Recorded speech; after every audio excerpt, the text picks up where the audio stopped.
अभी हमारे साथ मौजूद हैं सनाउल्लाह साहब, जो इस बार ककरौल दक्षिणी पंचायत से जो है मुखिया पद के लिए चुनाव जीते हैं और जनता ने इनको दूसरी बार मौका दिया है। और मैं आपको बता दूं कि ककरौल दक्षिणी पंचायत जो है वो रहिका प्रखंड मधुबनी जिला के अंतर्गत आता है। इनसे बात करेंगे और इनसे जानना चाहेंगे कि आखिर क्या वजह रही जो जनता ने इनको दोबारा मौका दिया है और अब अपने पंचायत को लेकर इनकी क्या प्लानिंग है, आगे क्या करना चाहते हैं। आपका बहुत बहुत स्वागत है हमारे चैनल पर। बहुत बहुत धन्यवाद, शुक्रिया।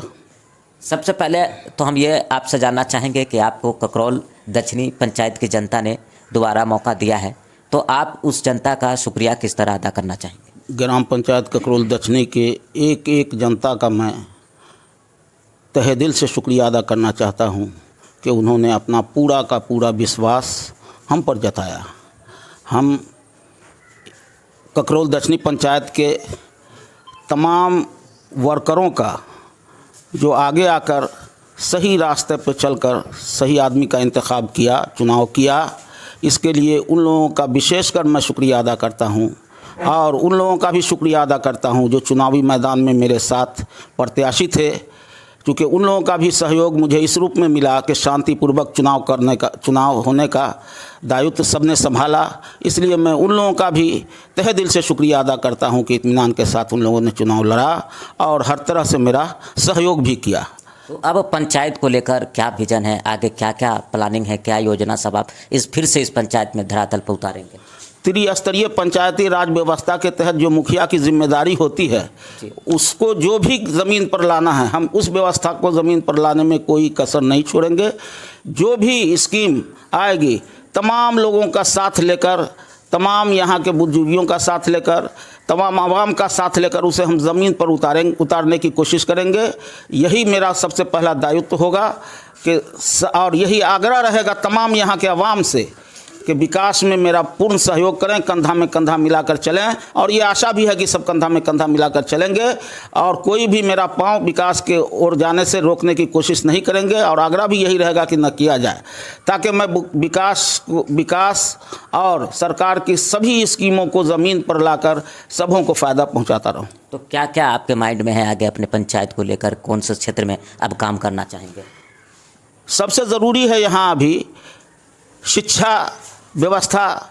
जहाँ तक प्राइमरी शिक्षा है उसमें अगर किसी भी चीज़ की कमी है, स्कूल में किसी भी चीज़ की कमी है, मकान वगैरह और सब, तो ये सर्व शिक्षा से बनाया जाता है, सर्व शिक्षा के तहत है। लेकिन उसमें अगर कहीं फर्नीचर की कमी है, पढ़ाई में कमी हो रही है, शिक्षक की कमी है, शिक्षक में वो तत्परता नहीं है, तो सबसे पहले मैं कोशिश करूँगा कि शिक्षा को सुधार करूँ, उनमें जो कमी है मैं पूरा करूँ।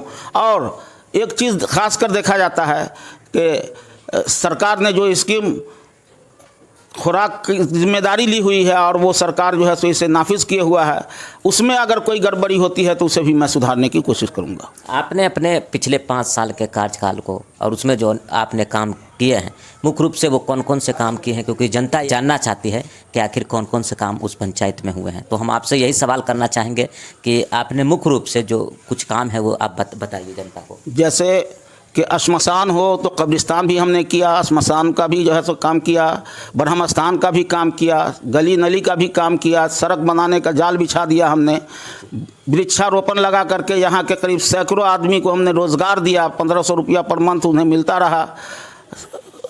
अभी मेरा पंचायत हरा भरा नज़र आ रहा है। वृक्षारोपण के तहत हरियाली स्कीम जो सरकार नाफिज किया था, मैं पूरी तरह से उसे ज़मीन पे उतारने की कोशिश किया और उतारा, जिस वजह कर मेरा पंचायत भी हरा भरा नज़र आ रहा है और लोग भी उसे कम से कम 100 आदमी रोज़गार में जुड़े हुए हैं कि वो 100 आदमी रोज़गार कर रहे हैं। ये सारे काम के अलावा और भी लोगों का हर हमेशा कोई भी मौका आया हो, शादी हो, ब्याह हो, हौत हो, मौत हो, कोई भी फंक्शन हो, हम उसमें उनके साथ कंधा से कंधा मिलाकर रहे हैं। जहां हमें जो ज़रूरत महसूस हुआ है हमने उसे पूरा किया है। इसी तरीके से जो कोई भी काम में हम 5 साल तक पीछे नहीं रहे। दूसरी बार आपको जनता ने मौका दिया है, तो मुख्य रूप से जो आपके पंचायत में समस्या है वो क्या सब आप देखते हैं और क्या सब आप उसको हल करना चाहेंगे? समस्या ऐसी कोई भी नहीं है। सरकार उस पर तत्पर थी। जो पहले की योजना सरकार की है उसके मुताबिक अगर काम हो जाए, समस्या कोई ऐसी समस्या मेरे पंचायत में बाकी नहीं है।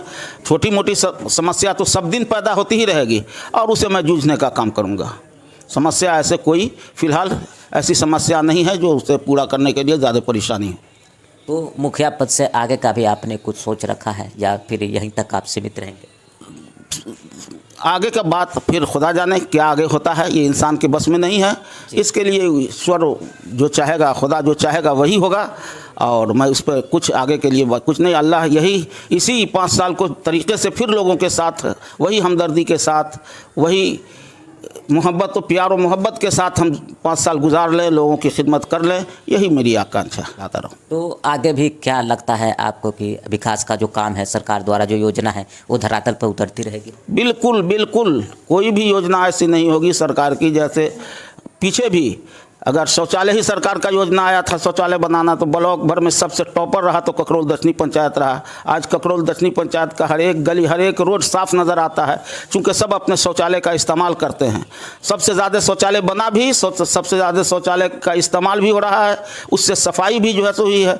और सफाई पर मेरा खास ध्यान रहता है। हर पंचायत के पूरे टोले में हम सफाई का निज़ाम को नाफिज करेंगे। एक सवाल है कि शौचालय में और जो इंदिरा आवास योजना है, जो उसमें जो है भ्रष्टाचार होता है, यानी कि पैसा लिया जाता है। आपके पंचायत में इसकी क्या स्थिति है? मेरे पंचायत में एक पैसा भी किसी ने शौचालय में कमाने की कोशिश किया भी होगा तो हमने उसे बर्दाश्त नहीं किया है। एक पैसा किसी को खर्च नहीं होने दिया, चूँकि मामूली सी रकम 12,000 की रकम थी, उससे शौचालय बन जाए किसी भी तरीके से, यही मेरा सोच था। और एक एक शौचालय को हमने बनवाया। इंदिरा आवास योजना लोग उसे लूट खसूट का अड्डा बनाए हुए रहते हैं, लेकिन मेरे पंचायत में ऐसा कहीं नहीं हुआ। हमने हर एक जगह रोजगार सेवक, क्या कहते हैं, इंदिरा आवास सहायक को लेकर खुद गया, लोगों से कहा, उसका जियो टैग करवाया, लोगों से ये कहते रह गए कि आप एक पैसा किसी को नहीं दीजिएगा, एक पैसा खर्च नहीं करना है, मकान बनवाइए। और सब लोगों ने मकान बनवाया। जहां आपको दिक्कत हो, कोई भी सरकारी काम में पेचीदगी पैदा हो, हमें कहिएगा, मैं उस पेचीदगी को दूर करूंगा। एक सवाल हम आपसे और करना चाहेंगे कि आपके रीजन में जो है कितने लोगों को आवास योजना और जो शौचालय योजना है उसका लाभ मिला है?